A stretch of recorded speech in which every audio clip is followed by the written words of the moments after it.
കനത്ത മഴയിൽ കയ്പമംഗലത്ത് വീടുകൾ വെള്ളക്കെട്ടിലായി. ദുരിതത്തിലായി കുടുംബങ്ങൾ. കഴിഞ്ഞ ദിവസങ്ങളുണ്ടായ കനത്ത മഴയെ തുടർന്ന് കയ്പമംഗലം ഗ്രാമപഞ്ചായത്തിലെ 11-ാം വാർഡിലെ കുറ്റിക്കാട് ക്ഷേത്രത്തിന് തെക്ക് ഭാഗത്തുള്ള പ്രദേശങ്ങളിൽ വ്യാപകമായ വെള്ളക്കെട്ടാണ് രൂപപ്പെട്ടത്. പ്രദേശത്തെ 15ഓളം വീടുകളാണ് വെള്ളക്കെട്ടിൽ ദുരിതമനുഭവിക്കുന്നത്.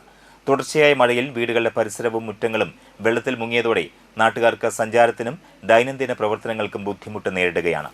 പ്രദേശത്ത് പ്രവർത്തിക്കുന്ന ഹരിശ്രീ അംഗൻവാടിക്ക് ചുറ്റും വെള്ളം കെട്ടിക്കിടക്കുന്നതിനാൽ കുട്ടികളും ജീവനക്കാരും വെള്ളം താണ്ടിയാണ് എത്തുന്നത്. മഴവെള്ളം ഒഴുകിപ്പോകുന്നതിനായി മുൻപുണ്ടായിരുന്ന കാനകൾ പല ഭാഗങ്ങളിലും മൂടപ്പെട്ടതും ചിലയിടങ്ങളിൽ കാനകളുടെ വീതി കുറഞ്ഞതുമാണ് വെള്ളക്കെട്ടിന് പ്രധാന കാരണമായതെന്ന് നാട്ടുകാർ ആരോപിക്കുന്നു. ഇതുമൂലം മഴവെള്ളം സുഗമമായി ഒഴുകിപ്പോകാൻ കഴിയാതെ വീടുകൾക്കും പൊതുസ്ഥാപനങ്ങൾക്കും ചുറ്റും കെട്ടിക്കിടക്കുകയാണ്. പ്രശ്നം പരിഹരിക്കുന്നതിനായി അടിയന്തര നടപടി സ്വീകരിക്കുമെന്ന് വാർഡ് മെമ്പർ നഹിദ സലീം പറഞ്ഞു. ഒരു മഴ പെയ്താൽ ഇങ്ങനെയാണ് ഇവിടുത്തെ അവസ്ഥ. അപ്പോൾ നമ്മൾ പഞ്ചായത്തുമായിട്ട് ഇടപെട്ടിട്ട് കാനയും കാര്യങ്ങളൊക്കെ ചെയ്യാനുള്ള ഒരു പ്ലാനിങ് ഉണ്ട്. പക്ഷേ വന്ന് കയറിയിട്ടുള്ളൂ പുതിയ ഭരണസമിതി.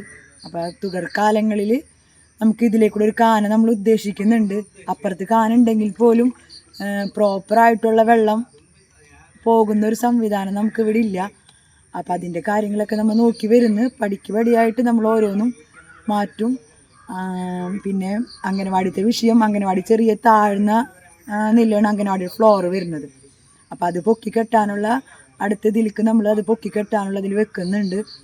ഇപ്പോൾ വെള്ളക്കെട്ട് ഒഴിവാക്കാൻ വേണ്ടിയിട്ട് കാനകളുടെ ഭാഗങ്ങൾ ചെറുതായിട്ട് പൊട്ടിച്ച് കൊടുക്കുന്നുണ്ട്. അപ്പുറത്തും 10ഓളം വീടുകൾ ഇതേപോലെ തന്നെ ഇതേ ലെവലിൽ തന്നെ വെള്ളം നിൽക്കുന്നുണ്ട്. കാനകളുടെ സൈഡ് ഭാഗം പൊട്ടിച്ചിട്ട് അതിൽ കാക്കാനുള്ള തുടർ നടപടികളാണ് ഇപ്പോൾ ചെയ്തുകൊണ്ടിരിക്കുന്നത്. മഴ ശക്തമായാൽ സ്ഥിതി കൂടുതൽ ഗുരുതരമാകാൻ സാധ്യതയുള്ളതിനാൽ ബന്ധപ്പെട്ട വകുപ്പുകൾ അടിയന്തരമായി ഇടപെട്ട് ശാശ്വത പരിഹാരം കാണണമെന്നാണ് പ്രദേശവാസികളുടെ ആവശ്യം.